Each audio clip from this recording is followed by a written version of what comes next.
और आइए अब हम आपको बताते हैं कि आखिर आदित्य L1 काम कैसे करेगा और इसमें कितना वक्त कुल मिलाकर लगने वाला है। सबसे पहले आदित्य L1 को रॉकेट की मदद से पृथ्वी की निचली कक्षा में भेजा जाएगा और फिर इसके बाद निचली कक्षा से L1 पॉइंट की तरफ यह आगे बढ़ता हुआ दिखाई देगा। लेकिन खास बात यह है कि पृथ्वी के गुरुत्वाकर्षण के बाहर होने के बाद क्रूज फेज पर यह पहुंचना शुरू होगा और L1 पॉइंट के पास हेलो ऑर्बिट, यह सबसे खास बात है, यहां पर इसे स्थापित किया जाएगा और इस पूरी प्रक्रिया में करीब 4 महीने का वक्त लग जाएगा और इसके बाद यह अपना काम शुरू करेगा और हर मिनट एक एक तस्वीर वैज्ञानिकों तक पहुंचाने का काम करेगा। इधर चंद्रयान 3 की सफलता के बाद सोलर मिशन आदित्य L1 से इसरो ही नहीं, पूरे देश को काफी उम्मीदें हैं। पूरी दुनिया की निगाहें इसरो वैज्ञानिकों की तरफ टिकी हुई, क्योंकि यह मिशन सिर्फ भारत के लिए ही नहीं बल्कि पूरी दुनिया के लिए बेहद अहम साबित होने वाला है।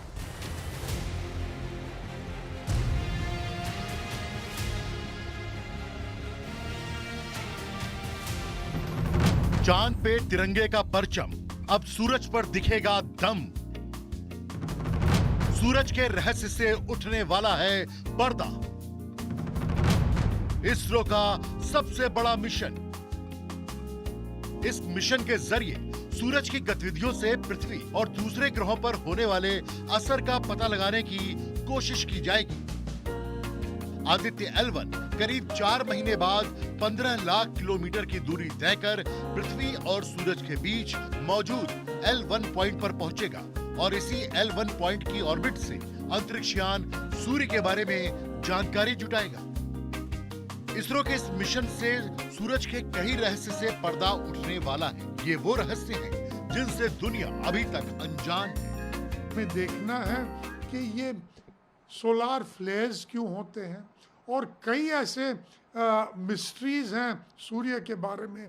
उसका जो फोटोस्फीयर है वो बहुत गर्म है, लेकिन सूर्य के अंदर काफ़ी कम गर्मी है।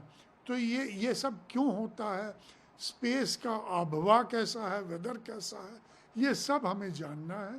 तो ये एक बहुत बड़ी उपलब्धि है और मेरे ख्याल में ये एक इसरो के एक बहुत बड़ी उपलब्धि होगी और कामयाबी होगी। धरती पर जीवन का सबसे बड़ा स्रोत सूरज है। सूरज की वजह से धरती पर सभी गतिविधियां संचालित हो रही हैं और यही वजह है कि सूरज को भगवान का दर्जा प्राप्त है और हम उसकी पूजा भी करते हैं। लेकिन अब हमारे वैज्ञानिक सूरज से जुड़े अनसुलझे रहस्य को सुलझाने की कोशिश में जुट गए हैं और इसके लिए आदित्य L1 धरती से 15 लाख किलोमीटर दूर L1 पॉइंट पर भेजा जाएगा। L1 एक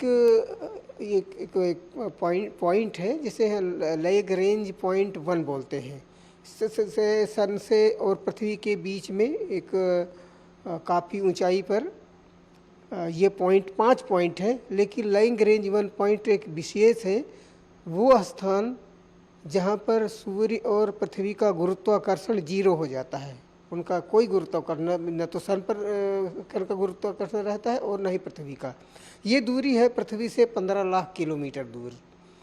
तो इस स्थान में हमारे इसरो के वैज्ञानिक L1 नाम से उस वेधशाला को स्थापित करेंगे। इस मिशन की सफलता के लिए इसरो ने पूरी तैयारी कर ली है। इस प्रोजेक्ट को लेकर कई बार रिहर्सल भी की गई है और पूरी तरह से आश्वस्त होने के बाद ही वैज्ञानिकों ने इस मिशन को लॉन्च करने की तारीख और वक्त मुकर्रर किया। इसरो का ये मिशन पहले छोटा था, पहले ये सिर्फ आदित्य मिशन था, बाद में इसके साथ L1 जोड़ा गया। पहली बार है कि इसरो ने सूर्य को जानने के लिए, उसको स्टडी करने के लिए एक मिशन भेजा है।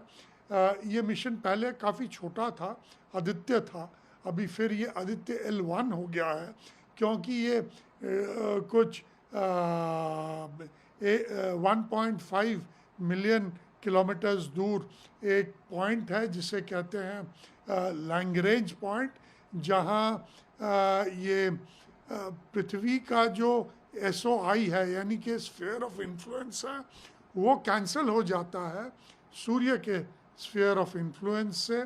और ये एक ऐसी जगह है जहाँ पर ज़्यादा ईंधन नहीं लगता।